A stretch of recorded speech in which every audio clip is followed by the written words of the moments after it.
This is episode 63 of the SteadyTrade Podcast with your host, Tim Bowen. I'm going to make you guess how many stocks are in the Dow Jones Industrial Average. And Stephen Johnson. I know the SPY 500 is like the top 500, but I don't know that. Well, geez, you really went out on a limb there.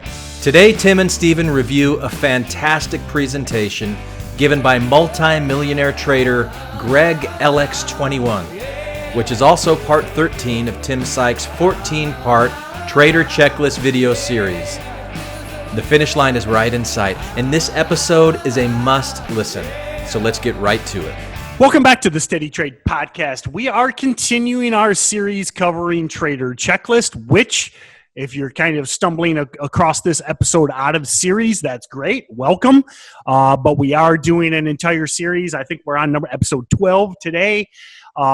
We've done an entire series, and then if you're wondering what we're talking about, you can go to traderchecklist.com, or you can just go to YouTube and search for Trader Checklist. It is a free 14 session episode, whatever you want to call it, beginning trading breakdown done by Sykes. The coolest thing is free. Everybody loves free. Maybe if you're really just in the initial stages, for whatever reason, you're like, hey, I'm going to check out trading. What are the mechanics?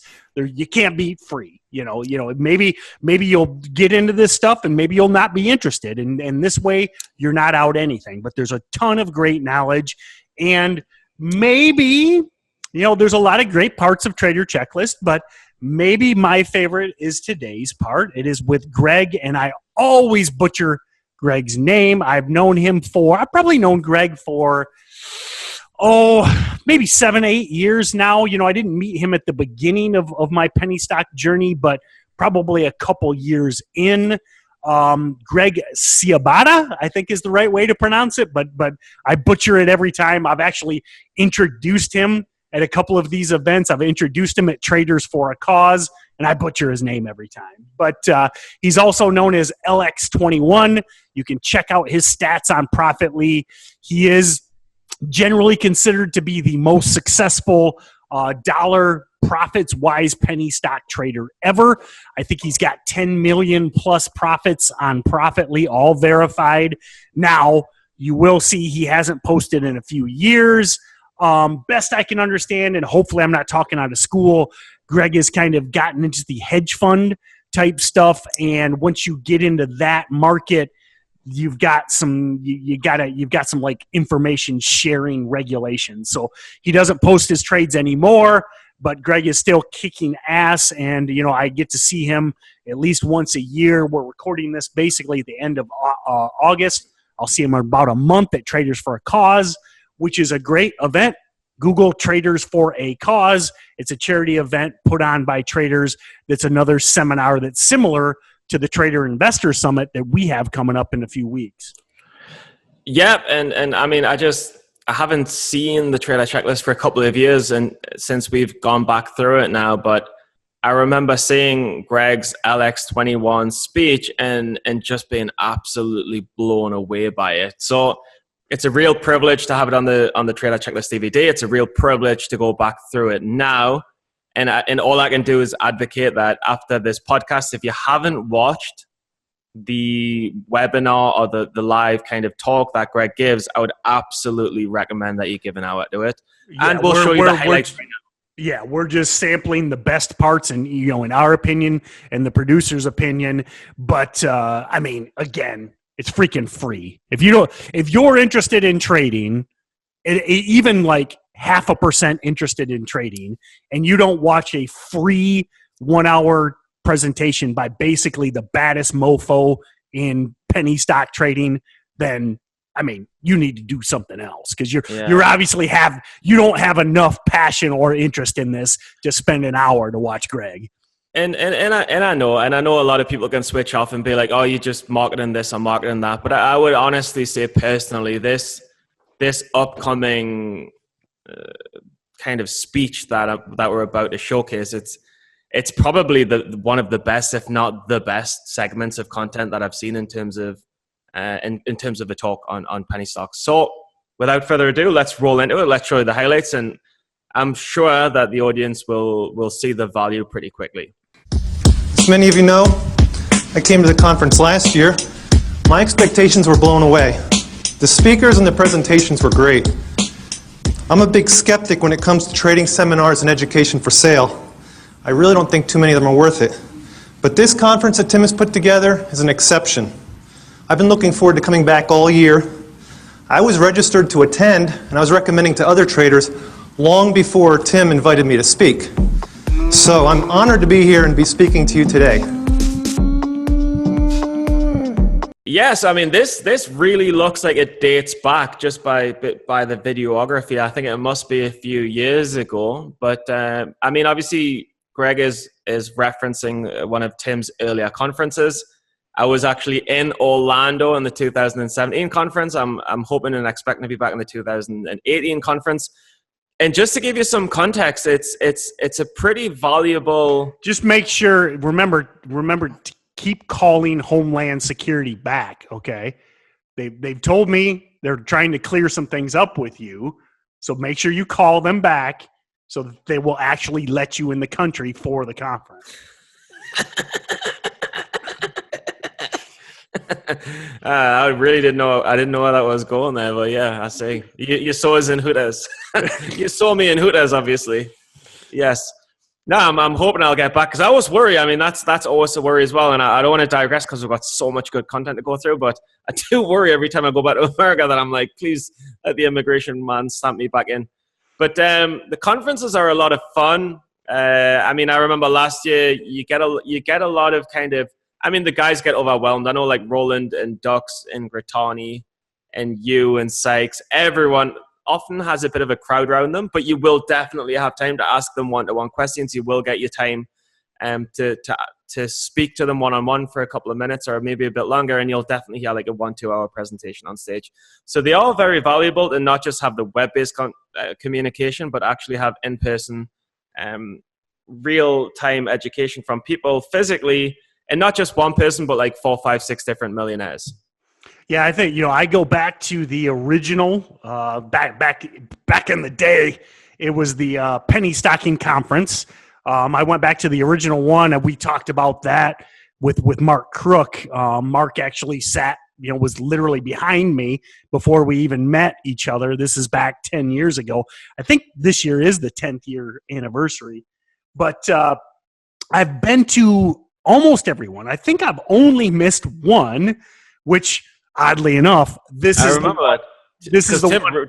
Tim ripped you on the DVD. He was like, "Where is? Yeah, you haven't seen the DVD." He was hammering you for it. I've seen the DVD. He was like, Tim Bowen thinks he thinks his business is more important than the conference. I did not know that. That's funny. Yeah, I'm pretty sure this is the one I missed. So I think this is number 3. So this, I believe, it might be number 2, number 3. So you're right. It's going back about 7 years, but everything Greg says is timeless in this presentation. And, I think that he makes a great point. One of the coolest things about what the penny stocking conference or the Trader Investor Summit has been, it's always these different, Tim has had this idea of bringing in all these different traders ideas. We've had futures guys, I don't know if we've ever had a Forex guy, but we've had big cap, small cap, shorts, longs, all these different guys that are new, or guys that have been around like forever for Greg. And I think that is one thing that Sykes has always done with this idea, is brought in that very diverse kind of opinions and styles all to one place. And as Stephen mentioned, it's always been very networkable. It's always been the idea would be that, hey, you can go up, talk to these guys one-on-one, ask a few questions. Maybe, they're multi-day events. Maybe you go out to dinner or whatever. But I think there's huge value, and we've got one coming up. Again, the Trader Investor Summit, I think it's sold out. So if you're hearing this now, you're probably out of luck. But keep it in mind for next year. And also, I talk about this all the time, is the value of networking. I look back at every year, and there's a lot of guys that are new that meet and gals. Remember, I'm a redneck. I say guys all the time, but there's a lot of people that meet other traders that are in their position and bounce ideas and then become friends down the road. I think back of Eric Russell. He talked about it on his interview, how he met a bunch, I think 2 years ago when he was just getting started. He met a bunch of guys that he's still buddies with and he's actually trading with as partners to today. So the education at these conferences is great, but don't discount the networking aspects of them as well. Yeah, and I mean, final thing to say, we'll go on to the next clip, but even there's a good 5 or 6 people that I'm friends with just from the last conference alone, just from meeting people. But let's get to the next clip. I'm interested to hear what's coming. We are going to start off today with some quick trivia. The Dow hit a high of 381 in 1929. What was the last year you could have invested in the stock market with the Dow still below the 1929 peak? Yep, I think I've seen this interview twice, and I still can't remember the answer, so I'm not even going to try. But Tim Bone, if you want to try. Well, I have seen this, but it's been back. I'll admit, full disclosure, I watched Trader Checklist once when it came out. So it's been a couple years. So I don't remember either, but I'm trying to guess 400 on the Dow. 1968. 1967, the summer of love. No, I'll go like 1951. 1954. That's a full 25 years later. Now, the Dow hit 100 in 1906. Investors would have one more chance to invest in the market with the Dow below 100 in 1942, a full 36 years later. The Dow's most recent peak in 2007 was 14,100. Now, if history is any guide, that means you'll have one more chance to invest in the market with the Dow below that level sometime around 2037. So number one, I'm actually, even though Steven beat me in the trivia with his random freaking guess, and I think he just prices righted me anyway. He didn't pick 1 year lower, but he just randomly picked a lower year. I will say this. I'm actually somewhat pleased I was only off by 13 years. I mean, when you think about the 140 years of the stock market, I was off by, 13 years. I'm actually kind of pleased with that. So, yeah, but I mean, the one thing that gets to me and again, he's talking about the Dow's natural price, and obviously it seems a little bit a world away from the little cheap penny stocks at $4 or $5 that we talk about. But the interesting thing for me is he's not just considering the price of the Dow, but he's being meticulous about the price and its history, which shows the finesse and the detail and the enthusiasm and the interest that he has in the overall stock market that carries through into penny stocks that has made him such a great trader to this day, I would argue. Yeah, I totally agree with your point there. That was actually pretty well thought out. Nice work. For me, what I think Greg is getting at, when I hear him talk about, these opportunities to get back into those stock market crash levels, is he's basically telling you there has always been extreme volatility in the markets, and there will continue to be extreme volatility. I think what he was getting at by saying, okay, from 1929 to 1954, you could have got in the same level. And then, other times he's getting at the fact that everybody knows about the 1929 crash. Nobody talks about 1954 as being, relevant in the stock market history. What he's getting at is that there are extreme swings in the market, and that's what we love as day traders. Charles Dow invented the Dow Jones Industrial Average in 1896. How many stocks from the original Dow are still there today? I mean, how many stocks on the original Dow from that many years ago? I mean, not knowing much about America, as a British guy, but knowing about kind of capitalism and how big brands kind of stay and the rich stay in power. Don't know. I don't really know. I'm going to say I don't know. How many stocks are in the Dow in general? Do you know? Yes, I do. That's going to help. Can you tell us? Because that's going to help us really think about it. But there's the next. I'm going to make you guess. how many stocks are in the Dow Jones Industrial Average? Let's start with that. Because I know the SPY 500 is like the top 500, but I don't know the Dow. Well, geez, you really went out on a limb there. You're telling me the S&P 500 stocks? But I don't know how much the Dow is. I just know it exists, and I know the Nasdaq's the tech stock, and the Dow's the industrial stocks, and the SPY is the top 500. So just make a guess. Russell's like the top 200. I'm gonna say but I don't know how many's in the Dow, so I can't make an educated guess. I'm gonna say 22, and then let's learn about it. You're actually pretty good. That's not bad. There's 30. There's 30 in the Dow Jones Industrial Average. There's 30 in total. Well, 20 are not going to be left, and I want to change my answer. But okay. Well, no, you didn't. God, sometimes it'd be nice if you follow instructions.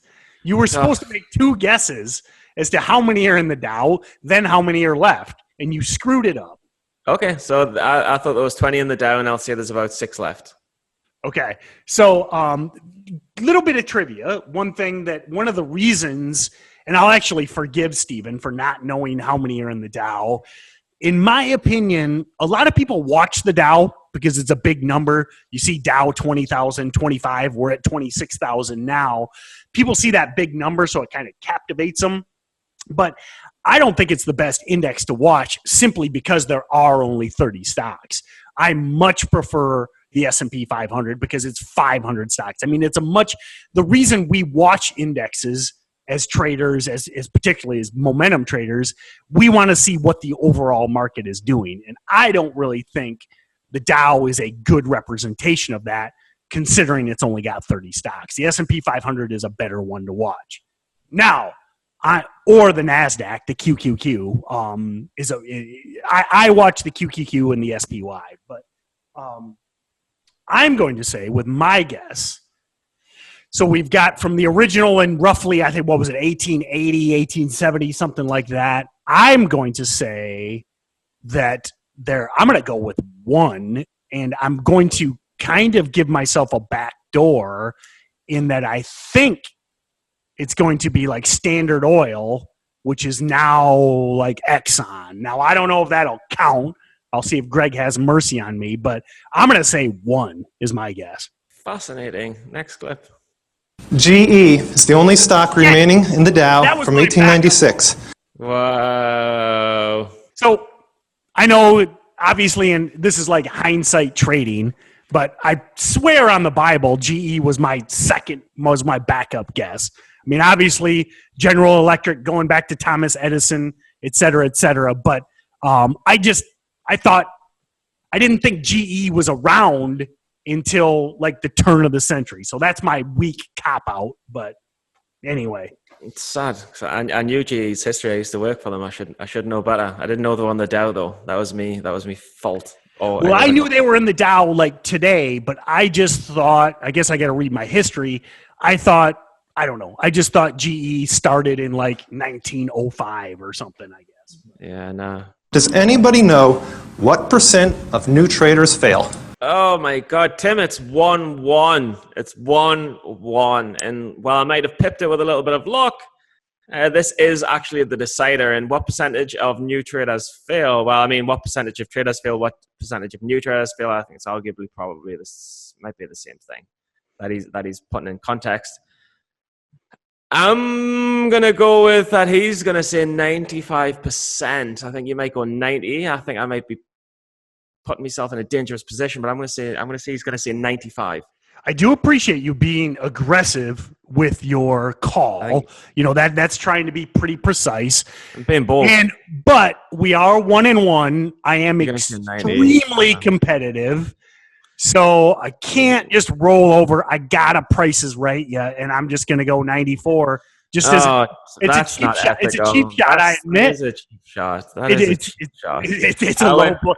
It's a low blow. But Steven, I'm willing to hit you below the waist if it means I win. Yeah, okay. Exactly. Okay, let's go. I hope I win. This is competitive. Does anybody know what percent of new traders fail? Well, there is no exact answer, but researchers in Taiwan tracked the performance of traders over 5 years. In perhaps the most comprehensive study ever done on the profitability of traders, they found that out of a typical 6-month period, More than 8 out of 10 day traders lose money. There was a New York Times article that said, regulators who have examined the books of day trading firms say that more than 9 out of 10 traders wind up losing money. In 2008, the prop firm Tuco Trading was shut down by the SEC. In the legal proceedings that followed, the records of the accounts were made public. There were 206 active accounts when the firm was shut down. Out of those, only 33 were profitable. 84% of them were not making money. What's more, only 7 accounts were worth more than $50,000, meaning only 3% of the traders were demonstrating any serious success. So these sources put the failure rate somewhere above the 80 to 90% range. But those numbers include established experienced traders. If we look at new traders, then the failure rate would easily be much higher, perhaps a lot higher than 90%. And what do I think? I think it's easy to make money trading stocks, but it's even easier to lose money. There are plenty of examples of traders who make money for a while, then go on to lose it all. After almost 13 years of experience, I still find that consistent, profitable trading is extremely challenging. The only thing that convinces me that I'm any good at this is the balance in my trading account. Only 1 out of 10 people that attempt to trade will go on to make money and stay in the business. Obviously, we all want to belong to that minority, the 10% of traders who succeed. In this short time we have together today, I want to talk to you about joining that 10% club. This is a point that really hits home for me because What point is that? The point that I won? The point that you won is a little bit not surprising because you've got so many more years of experience and age that you might be privy to this knowledge. So I think that I got 33% is not bad. But a point that kind of really hits home for me, what Greg said was, it's the fact that a lot of people will make money and think that they've made it, and then they'll go on to actually lose it all, which is a bit of a sad thing because it's exactly what happened to me. I mean, I went through 12 months of losing, and then I went through a kind of 7 out of 9 months of being profitable, and I thought, that's it, I'm away. And I know I've spoke to other traders who are exactly the same, thought, that's it, I'm away, I'm making consistent profits. And then all of a sudden, you can go through a psychological turn or the market changes and it just goes wrong. And you're like, whoa, what's happened? And that's one piece of counsel that I'd give to other people is never just assume that you've made it the first time you think that you've made it, because often it will turn against you, sadly. Yeah, I think that, one of the reasons we called this the SteadyTrade Podcast is exactly that. I mean, it's not the get-rich-quick trading podcast. Our goal is to, number one, educate, entertain, have some fun, but really to talk about that idea that I think the failure rate is so high because everybody has unrealistic expectations, and those unrealistic expectations can get fed by early success. You maybe you come in and you're like, hey, I'm just going to take this easy, I'm going to risk a little bit, and then you hit a hot streak, and all of a sudden you're like, hey, I got this mastered, boom, and then you're gone. I rant all the time on my, again, my personal Twitter is kind of a waste of time, but I look at these guys that drive me nuts, that short these low float stocks. They'll make 50,000 today, then they'll lose 100,000 tomorrow, and then they'll make 20,000. And it's like they talk about the 20s and the 50s, but they're still red on the week. And it's like, it doesn't matter if you made 50 G's today and 20 G's on Wednesday if you lost 100 G's on Tuesday. And I think that unlimited opportunity is, and Greg mentions, it's easy to make money. I mean, you just click the same buttons. And now that's way an oversimplification, and that's Greg's point as well. But it's not hard to click buy and sell. It's hard to do it consistently. And you can click buy, make 50 grand today, doesn't do you any good if you lose 100 tomorrow. So I think that unrealistic expectation and that unwillingness to grind and have that long mindset is why the failure rate is so high.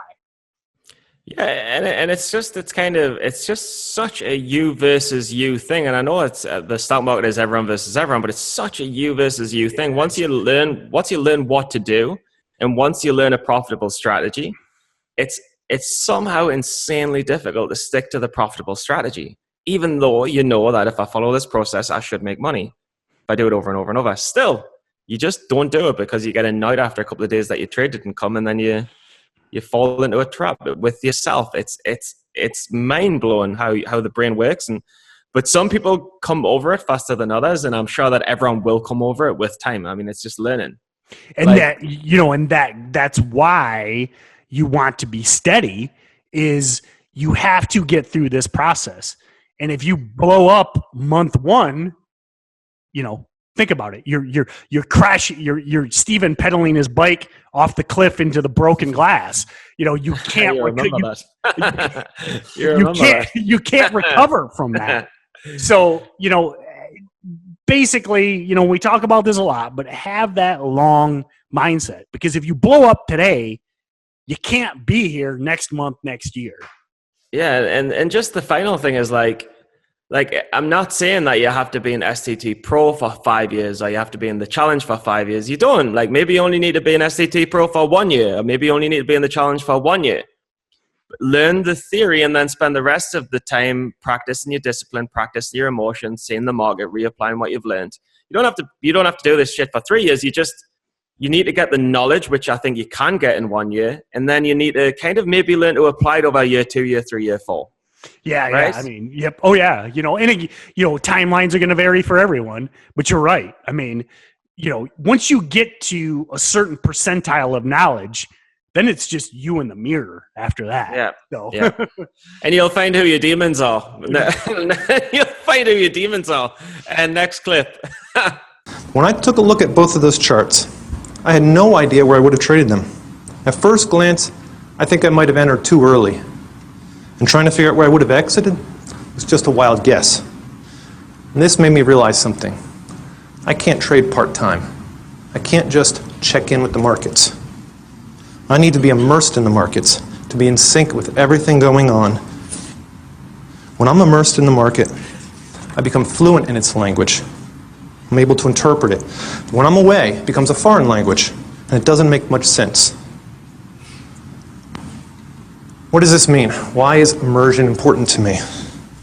A chart pattern by itself is often not enough to determine when and where to place trades. I read chart patterns all the time, but without understanding the entire situation, it's much harder to figure out what to do. There are times when the exact same chart pattern could be a buy or a sell. So, when I read a stock chart, I want to take in all available information on the stock, and then put the chart and the price action into context of everything I see. The first thing I do is identify, why is it up or why is it down? What's the catalyst behind the move? Is there any news out? Are there any rumors? Are any analysts following it? Did any of them change their recommendation or price target? I try to gauge the sentiment on the stock. I'll look at chat rooms, message boards, Twitter. I want to know who else is trading it. Are there a lot of day traders in the name? Are a lot of people shorting it? How about people with a big following? Is the media talking about it? How about bloggers or seeking alpha? Some stocks move in sympathy with others. If another company in the sector had major news, there's often carryover. Even fundamentals can come into play. Do they have a lot of cash or debt? What's the float? Are insiders buying or selling? And finally, the type of market we're in can have a huge influence on how stocks trade. Most information can quickly be filtered out as noise, but what's most important and what should be focused on changes each time. Once I identify the key elements behind the stock's move, then I can begin to understand the chart pattern. I could not imagine doing this if I were trading part-time or only checking in with the market. So, man, number one, I loved that animation as well as the points that he made of that's, and not at all am I trying to somehow put myself in Greg's league, but it reminds me of what I talk about building the case. So many people just see some stock that's moving. You see how he goes through these, 10 different criteria that are influencing or potentially not, or potentially are influencing the price of the stock, and that due diligence. Now, doesn't mean maybe he spends 5 minutes, maybe he spends 5 hours, but the fact is he's building that case, he's breaking it down, he's not doing random shit. And I think that's a huge lesson. And write down all of those things he looked into, because they're all seeking alpha. It's still kind of relevant, but every other one of them is still relevant today. Now, I would never, ever would I disagree with Greg, but I would make the point that I think he mentions he can't imagine trading part-time. Now, he did trade part-time. He had a business, actually, he was building play sets, like playground sets back when he got started. And I'm like 90% sure he started out trading part-time. Now, I think his point is he cannot trade on his level part-time. And that I totally agree with. If you're going to make, millions of dollars a year, you got to be dialed in. Now, what I just wanted to make the point, don't let him scare you away. I mean, if you're getting started and you quit your job because you're going to start day trading tomorrow, you're freaking crazy, okay?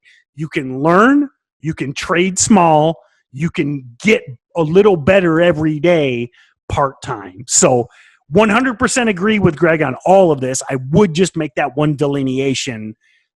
Don't let his point about part-time scare you away from trading part-time. I think his point was he can't make $2 million a year trading momentum stocks part-time.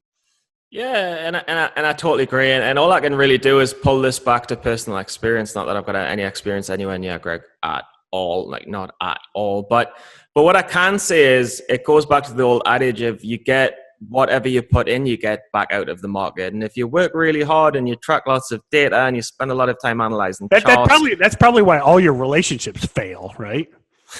How much you put in, But I haven't been in a relationship for a while, so it's hard to say. That's my point. But I kind of know what you mean. But in terms of trading, I would say when you really, like, the one thing that stuck with me was when he was talking about being immersed with the market. And he was saying when you're really, really watching every chart, when you really and he was saying market environment's a huge one. When you're really in sync. And I think this is what Roland was saying. I was talking to Roland the other day. He's like, you've got to look for the patterns that are working. So if multi-day runners are working, if green days that are running 2 and 3 green days are working, then you've got to look for the other green days. In Mark Crook's interview, was saying when you look for if sympathy plays are hot, if the wheat sector's hot, then you have to look for the other wheat sector that's hot as well. And if earnings winners are low floats are running, then you've got to look out for the other ones. You've really got to be in sync with what the market's doing. You've really got to be in sync with how bullish or bearish it is. You've really got to be in sync with how much volume's being traded.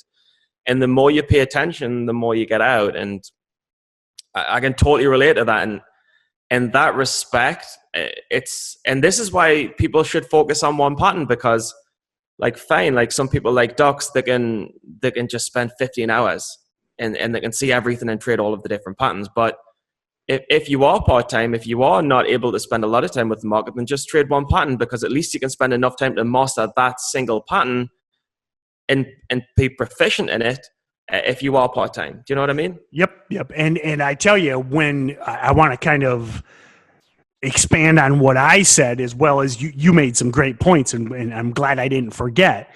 Now, when I say trade part-time, I don't mean show up once a week or a couple times a week, okay? Trading part-time, to me, the definition is you got a job, you got school, that's your main priority. When I was part-time, I got up 5 a.m. every freaking market day and looked at charts, looked at the news, did my trade plans, did my reviews, and I was there every night. So, yeah, I'm glad you brought that up, because, again, agreeing with Greg, you got to be immersed in the market. So when I say part-time, I don't mean you show up Wednesday at 1 p.m. and you're done for the week. You got to be there every freaking day. When I call it part-time trading, I just mean it's a lot like what Steven's doing. He's got a day job. He can only trade the market open. You can make that work. But other than when he's, drunk, passed out on the beach, Steven's there every single day. But and you've also, like, what I've found though is when I've had the most success, it's when I've spent 8 hours on a Friday, like my weekends are Friday and Saturday. I've spent 6 hours on a Friday, 6 hours on a Saturday, looking at charts, going through the results, working out what's going on, analyzing the data. I'm getting up a couple of hours every morning. When I do that, I generally find that it somehow reinforces the discipline. I've got an idea of the market, and I'm good at what I do. But if I slack off, if I don't track the data, if I don't keep an eye on the charts, if I'm not putting them on the wall, I don't know if it's a mix of somehow my discipline drops. I don't know if it's some psychological thing. Well, I think you're just not as in sync with the market. I don't know what it is. I think we'll move on to the next clip, but I think what you just did there is, you proved Greg's point. If you dip out, you can't trade. You said when you're immersed in the market, you're still a part-timer, but when you're as immersed as you can be, you do better. So 100%. Proved Greg's point. So, and it's because it's true. It's true. It's very true. And he's right. Next clip. I have over 400 stocks on my watch list. Most of them I'm just watching. I have alerts on them just in case. But with so many stocks, I need a way to narrow them down to the ones I want to trade. I developed a basic rating system. Once a stock on my watch list becomes tradable, I move it to the top of the watch list and then assign it a rating from 1 to 4. A 1-star rating is the most common trade setup. They're not great, but they're tradable. If something merits a 3-star rating, then I definitely do not want to miss it. And 4-star trade setups are the best. Every once in a while, there's a trade setup that's even better than a 4-star rating. So I have to add one more level. My 5-star rating is an 11 on the volume knob. They aren't the best, they're the best of the best. The 5-star rated trades are very rare. They are gifts from the market. When I first started trading, I figured, why not trade all the setups? The lower rated setups would take up most of my time, energy, and buying power, but would add little to my bottom line. Over time, I began to realize that majority of my profits were coming from the 4- and 5-star trades, even though they were a small minority of my trades. And sometimes by trading the 1- or 2-star setups, I would completely miss a 4- or 5-star setup. The distraction of having so many trades would cause inferior entries and exits. I realized that the opportunity cost was so great that I could actually make more money by trading less. I want to trade only the best setups. Oh man, this is where I think this was an inspiration. This presentation again was probably 6 or 7 years before Trader Checklist, but the reason Tim included it is probably, first of all, it's a great presentation overall, but that particular clip is, in my opinion, it's my opinion, that clip right there was probably stewing in Tim's mind when he came up with the Trader Checklist, because Greg is 100% right. And man, we've seen that in August. You can sit there and trade these mediocre setups and just basically tread water when you could have been doing other things. Enjoying the weather, going on vacation, whatever. But the biggest point he makes is have a system, rate those stocks, 400 stocks on his watch list, which are probably, when we talk about, I'd love to have that list, by the way, but they're probably 400 former runners. We talked about former runners with Crook's episode 2 episodes ago or whatever it was. That idea. He's looking at these 400 stocks. I bet you they're all stocks that have gone ridiculously high and crashed. Greg is primarily a short seller. So he's just waiting with that volume alert and that price alert. When that stock pops back up, he's got it back on his radar and he's preparing. But biggest thing, and we've said it all the way through, have a system. He's got a system. He's not, I'm sure he guards it, with his life, but he's telling you that he's got these criteria, and when it's a 4, when it's a 5, that's all he does is that stock. Yeah, and I mean, and it's not even that difficult. I mean, obviously his personal strategy is going to be quite complex, but he kind of detailed it by saying keep into context all of these 10 different variables, which he showed on the spider kind of chart before. But the most important strategy is that just less is more. And if Greg is not trading his 3 and 4 star setups, and he can probably nail them pretty well, if he's not trading them, then the average trader who can't nail them very well, it should definitely not be trading them. And it just comes back to Roland's interview as well. When Roland's saying like, look, I'll watch average setups work out and I'll just laugh and I'll let them pass. And then when I look at all of my pals who are kind of at the same level as I am after say like 24 months, they're all up and down. A lot of them are red in August because there's not been very many good opportunities because it's quieter. And it just always comes back to the same thing. If you just took that A-grade setup, if you only traded 2 or 3 times and you didn't lose on the 3 or 4 star setups, you might have made some money this month. Yeah, I think that goes back to that 90% failure rate is, first of all, I think a lot of that 90% failure rate is unrealistic expectations. But that is such a common fallacy that the best of the best, the most successful, everybody thinks they're trading 10 times a day. There's some guys that do Some that. Some do. The best of the best don't trade nearly as much as you think they do. And if you see some guy, Twitter's famous for it, throwing out 50 different trades a day. It's a disaster. Yeah. And we took this long, then we took this short, then we took this long again. Why didn't you miss in this action? Why aren't you in this chat room? I'm like... Yeah, and I would love to see... Unfollow. Exactly. Stop distracting me. Stop throwing us off my game. So right? yeah, biggest takeaway from this one is have a system. Stick to your best setups. And I know, and we talk about this a lot, you might be like, well, geez, Tim, Steven, what's my best setup? That's why you take your time. That's why you trade small. That's why you review.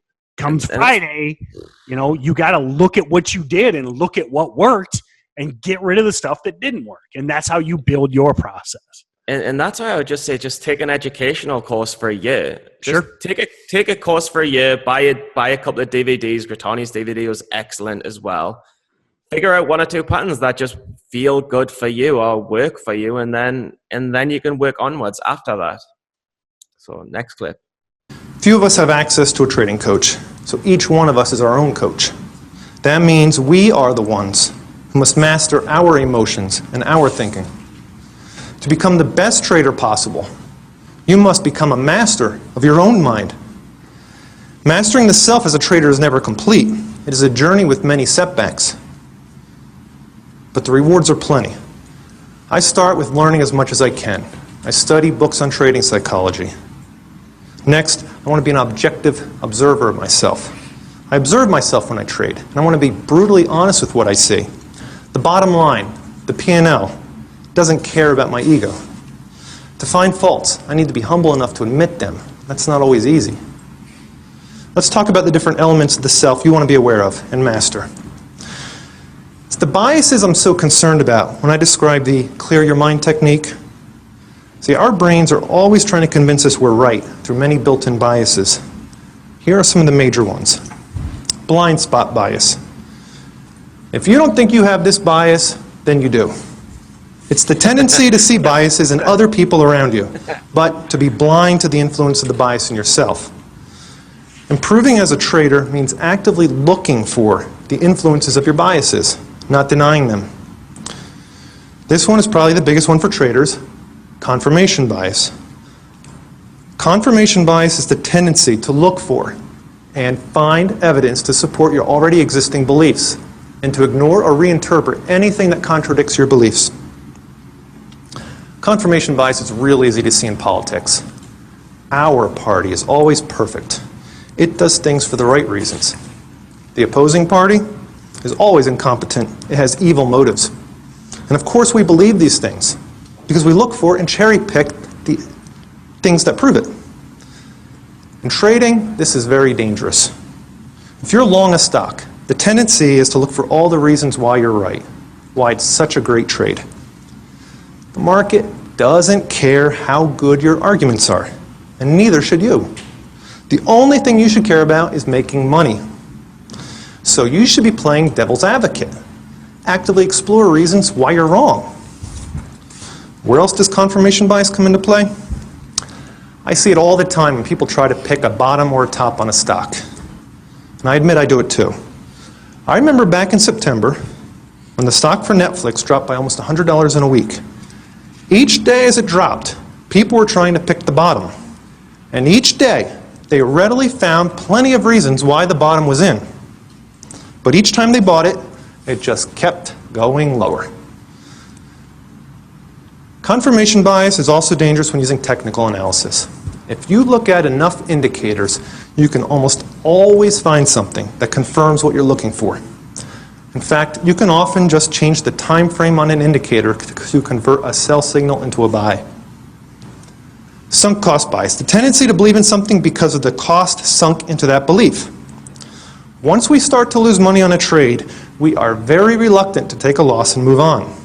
This is natural, we all do it, but it's definitely not very beneficial for trading. The odds of success going forward have nothing to do with how much money you're losing. Trust me, I've had occasions where I was short a stock sitting on a large loss, and if it weren't for having a loss, I might have been buying it and going long. My bias gets in the way. And hindsight bias, this one drives me crazy. It's the tendency to view past events as predictable. Hindsight bias will convince you that trading is easier than it is. I kick myself over and over for leaving money on the table and missing such obvious good trades. The knee-jerk response is to get the next one. Unfortunately, the result is overtrading and trading too aggressively.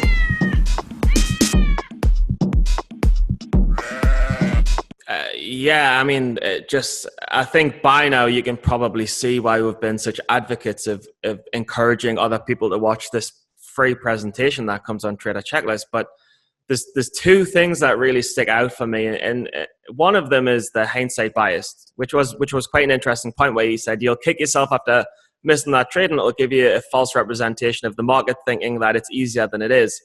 And I think one way that I try and counter that is that just because we've got technology today and good powered computers today, you can just screen record live. And then you can watch back the trade in real life motion, and then you can think back to what you're thinking at each time and why you're thinking it, and maybe you can correct some thoughts in that way. And it's a lot easier than looking at just a chart pattern in hindsight. And the second thing is it's all kind of psychology, but it all just comes back to the most simple thing that once there's money involved, once the candles are going up and down, once the profit and loss are going up and down, you can be psychologically open to a lot of bad things happening. And he kind of highlighted a lot of them there. And it all comes down to the fact that you've just got to stick to your plan, because when you make the plan, you're rational. And when the candles are going up and down and the price is going up and down, you become irrational and you fall privy to all of these different psychological elements that Greg's just indicated. So for me, you can either try and master these different psychological indicators or these psychological things, which sounds really, really difficult. But in the beginning, just stick to your fucking plan so you don't mess up. Do you know what I mean? Just stick to your plan that you made when you had a rational brain. Yeah. And I want to touch on that too. So Greg obviously nailed all four of these bullets. The biggest one, so I don't need to add to what he's already saying, but the biggest one that I want to discuss is confirmation bias. I think that is one of the biggest things we deal with. Stephen mentioned technology. One of the biggest things we deal with technology. I don't know if I would want to trade back in Jesse Livermore's day. I don't know. Maybe it'd be cool. Maybe it wouldn't be. Maybe it wouldn't be or wouldn't be. But, back then, he only, all he could basically trade was the chart and like the daily newspaper. There was limited amount of information. I actually did a presentation at one of these penny stocking conferences called Ignore the Noise. And I got a lot of good comments on it. And I really focused on that confirmation bias point in that, like Steven said, when you're breaking this down, you're doing your sheet, you're doing your process, you're rational. When there's money on the line, and you're looking at a red number or even a green number. I mean, you could be looking at a profit and you start reading, all this technology, Twitter, Wall Street Journal, every newspaper is online, Seeking Alpha, all these forums, all these chat rooms. you have access to unlimited information that will affect your bias in the trade. And as Greg mentioned, what's the stuff you're going to pay attention to? The stuff that agrees with you. You're going to ignore everything that is against your stance, especially if you're in a loser. I mean, if you're in a loser, you'd be like, oh, that guy's an idiot. Oh, this guy doesn't know what he's talking about. That's a terrible article, et cetera, et cetera. But what I say you do, and this is back to my ignore the noise presentation, is once you're in that trade, shut everything off. You know, a good example, Tim Grittani even shuts his P&L off, which I think is aggressive for a newbie. You know, when Grittani's in a trade, only thing he looks at is the price chart. Because once you're in it, none of that information matters. Because the market is going to do what the market's going to do. And doesn't matter if there's a new article, doesn't matter if there's a tweet by Citron or whoever, doesn't matter any of this. All that matters is that price action. And I think, again, shutting off the P&L is a little aggressive as a newbie. You should probably know it, especially if you got a small account. You should know what your P&L is. But I say, after you've built your case, after you've entered that trade, you shut everything off and you look at that chart. And that's it. Because none of that information matters except the chart. And you're just totally not in control of it anyway as well. I mean, this market it's a free-flowing thing. You've made a calculated bet. You've calculatedly bet that you think that this can happen based on this information. And then it goes back to the old casino analogy that sometimes shit happens, sometimes luck can work, sometimes shit can go wrong.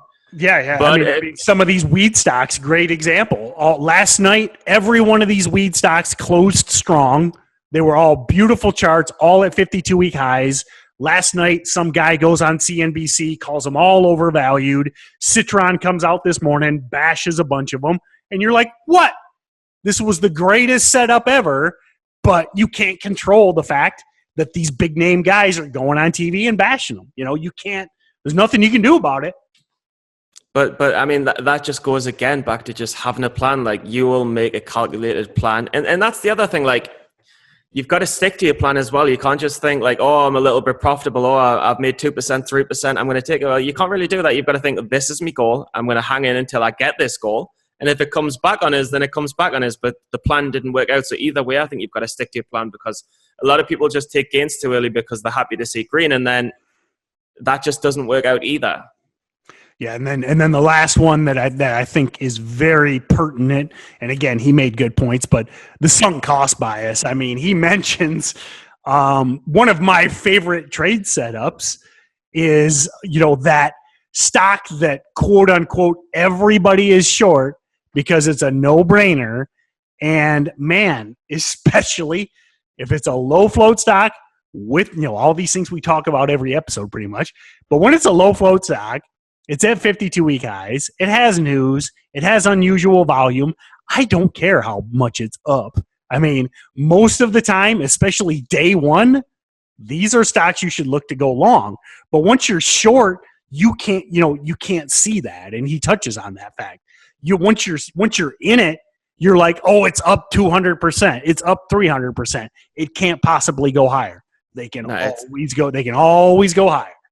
And you'll just make shit up in your head. You'll be like, that breakout wasn't very big, or that breakout wasn't on much volume, or, oh, look, it's just cracked. This has got to be the backside. That's a bit of a crack, but then the crack gets bought up before you know it. And you can make up anything in your head to justify being in a trade. It's amazing what you can wake up. It's amazing what you can make up in your head to stay in a trade. And that's, thank you for reminding me. Great point. And I actually wrote it down and I forgot. Another little nugget that he drops in there is technical indicators. I've seen it so many times where, I mean, 99% of the time, my chart is, you know, the price volume and VWAP.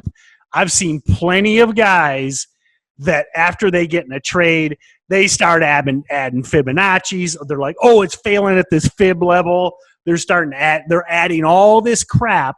And I've said this actually in presentation, I think that same presentation, I mean, you add enough technical indicators, you can make any trade look good. It could be the worst setup in the world, but you add enough lines and bars to that chart, and you could be like, this thing looks awesome. Yeah, and I mean, just the last thing I'll say before we go on to the next clip is, like, I know some people that use indicators that work for them, and that's cool. Like, but make sure that the indicators. But don't be adding them after the trade. Yeah, don't add them after. That's the point Greg's making. Yeah. Yeah, like if you're like, oh, every time the RSI index goes up to this and it hits this Fibonacci retracement, like, it's a long. Like, that's cool, as long as you decided it was a long before you had any money on the table and you're thinking rationally. If you're like, oh, no, I'll just risk this fib, all of a sudden, like, that's random as shit thinking, and you shouldn't do it, in my opinion. Trading is the most simple thing, yet it's the most difficult thing. It's a very strange thing, and the best way to do it well is just, like Greg said, be immersed in the markets, but then also keep your trading pretty much as simple as you can. Next clip. And now the one that to me is much bigger than fear or greed. Confidence. Overconfidence, to be specific. I pay more attention to my confidence levels than anything else. So many of my biggest losses came on the heels of an increase in confidence that now I do everything I can to minimize my confidence. Remember the Metricom trade where I blew half my account? I was way too confident. What happens when champion athletes get too confident? Mike Tyson was one of the most feared fighters in boxing history. The undefeated, undisputed heavyweight champion of the world. He knocked out almost everyone he met, and often in the first round. In 1990, he went on to fight Buster Douglas, a relative nobody. Tyson was a 42-1 favorite. This fight was supposed to be a warm-up bout for his next opponent, Evander Holyfield. Tyson did not take the fight seriously. Overconfident, he didn't train or prepare the way he usually did. And Tyson didn't just lose in one of the biggest upsets in sporting history, he got knocked out. Show me an overconfident athlete, and I'll show you someone who is on the verge of an upset. Just like a champion boxer, I'm susceptible to getting knocked out when I get too confident. If my confidence ever balloons into hubris, watch out. Every time it's ever happened, I had my head handed to me on a platter. When I'm overconfident, I'm not on guard. I put too much money on trades, I take trades I shouldn't, and I don't see the warning signs of when I'm wrong.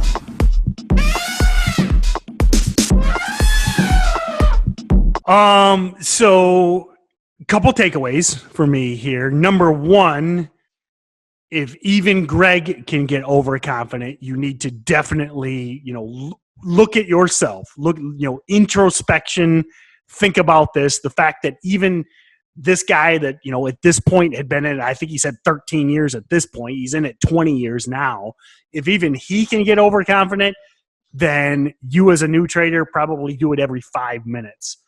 The other, and just kind of real quick, because he nails it, of course, the biggest point I would make about overconfidence is if you ever find yourself adding to a losing trade, then you're living out what he said.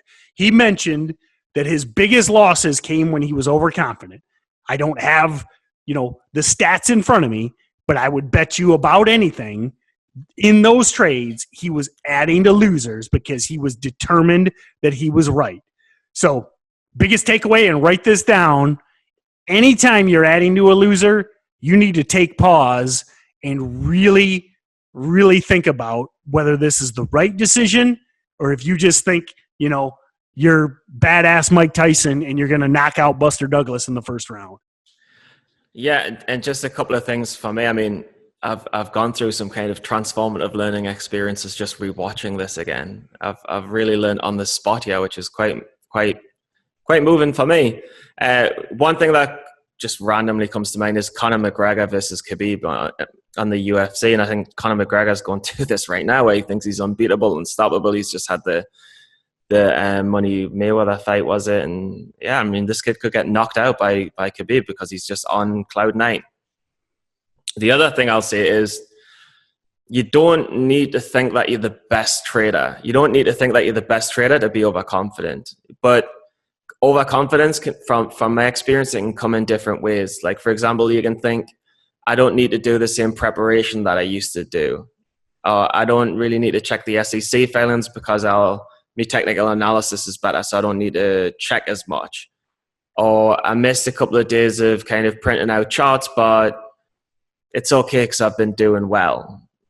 Or my account's a bit bigger now, so I can afford to take the hit. All of these things are a sign of overconfidence without you really being aware that the signs of overconfidence. And the reality is, if the best traders are still keeping aware of themselves and keeping aware of the market 6, 7, 8, 9, 10, 11 hours a day, that you're not going to do very good if you're just doing 1 hour a day, 2 hours a day, just because you think you kind of get it now. And overconfidence can materialize and manifest in these ways as well. So just a tip to keep on guard of where I've gone wrong. Very well said. Nice work, Stephen. I think you nailed it. Let's go to the next clip. The market is a big competition.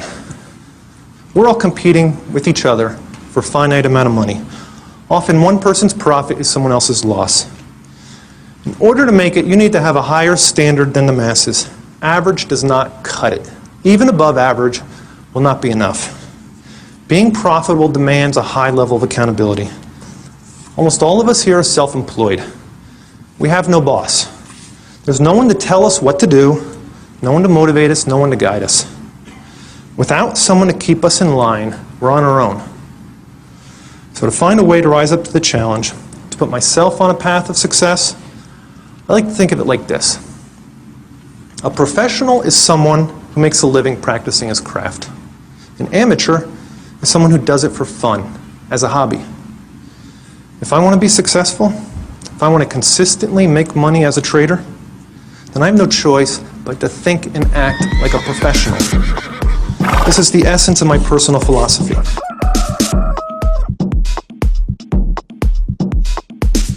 Again, very, very pertinent points. And I like to think at SteadyTrade, we are extremely professional. I think the barnyard sound effects kind of convey the seriousness that we still want to know what an elephant is doing in the barnyard. But I really like to think that these sound effects really add a professional essence to what we're doing, and the producer so eloquently placed them in between the clips. Since we're such professional podcasters, he needs to put those sound effects in so that you and I actually pay attention. I wake back up from a drunk slumber whenever I hear them. I'm like, I'm in a bar. No, I'm not. I'm on the podcast recording. But yeah, I mean, it comes back to the point that that we discussed earlier. That, I mean, how many trades would you not take? How many losses would you have cut early if you had someone behind you like a boss saying you shouldn't be in this? And that is kind of the mentality of a professional, where the mentality of someone doing it for fun is, do you know what it is? I want to feel good, so I'm going to let this one run. Because keep in mind, you know, like if you, and not that I recommend this, but like if you trade at like a prop firm, like a trading group, you actually have that risk manager. Or if you're like a big trading operation, you're out. There are guys that they're watching P&Ls and they're like, you're out, you're done. They'll lock your buying power for the day and everything. Not that I would want that, you know, but that does exist for that exact reason. Now, the reason we're here is we love the freedom. We can trade from our pajamas and et cetera, or from tank tops and flip-flops. Just naked. I think I'd take that over a tank top and flip-flops. But trade with feeling like me private parts are rested warmly on a cold leather chair. But departing from that visual, we'll go to the visual of being a professional. You know, one of the reasons we call the mentorship program I'm involved in is called StocksToTrade Pro. Because, I mean, StocksToTrade, when they approached me about this mentorship program, they saw how I approach trading. I mean, you've heard me say it a million times. I think of trading as a skilled trade, whether you're being an electrician, an engineer, a plumber, or whatever. I mean, if you're a journeyman electrician, you take that shit seriously. I mean, you have people's lives in your hand. If you're wiring a hospital and you do a shitty half-ass job, people could die. And now trading isn't on that level, but I approach it as a professional. I mean, this is my money. This is feeding my family. This is not gambling. This isn't fun. This isn't a hobby. And even if you're trading part-time, you still need to approach it that way if you expect to do it long term and be consistently profitable. It's a skilled trade. Yeah, and there's nothing more to add than that other than the fact that when I look into the eyes of the guys who have made it, they take this shit very seriously. Like when I looked at Dux at the conference last year, he's like, yeah, I do 12 hours of Excel sheets because it's really important to do them if I want to be the best, and you have to put the work in. And when we have Roland on the trader checklist the other day, it's like, I'm working this out and I'm going back and doing my research on these numbers because it's really important. Yeah, it's really important. A great point that Roland made. If you didn't hear that episode, he's like, man, I'm only, in August, he's making like 2 or 3 trades a day, but he's like, I'm here every day because he considers himself a professional, and he might sit in that chair and stare at monitors for 10 hours, but he's there every day. So as we'll end as we began, I say not to be too offensive, not to be too mean, but if you have any sort of interest in trading and you're, getting started or intermediate, I think you are a fool to not watch this presentation by Greg on YouTube or on TraderChecklist.com. Yeah, and I would also just say that, and I'm also one of the people, but if you really want to be successful, then you have to put the hours and hours and hours in and do the work that other people aren't willing to do, because there's so many the different conferences where I've been to where people are just like way before the stages that I'm at. They're like, I just don't get it. I just can't find the pattern. I've been doing it for a year. I'm like, well, have you seen Gratani's DVD? Have you started tracking your own Excel? Are you part of Pro and STT? Like, are you showing up every day? Have you got a wall full of charts? And they say no to everything. One of my favorites, and hopefully, if these people are listening, I will try. I'm not trying to be mean. I enjoy being mean to Steven, but I don't enjoy being mean to other people. but I think back to I think it was 2 conferences ago, or maybe it was even last year. Sykes and I were on stage. It was live trading, and there was a buyout that day. And the question came, can you trade a buyout? The stock is, it was a stock trading at like $4 and it was at like $8. And so it's up 100%. Somebody asks, is this tradable? And we're like, no, the buyout's at $8. It's not going to move. It's basically going to trade at $8 all day.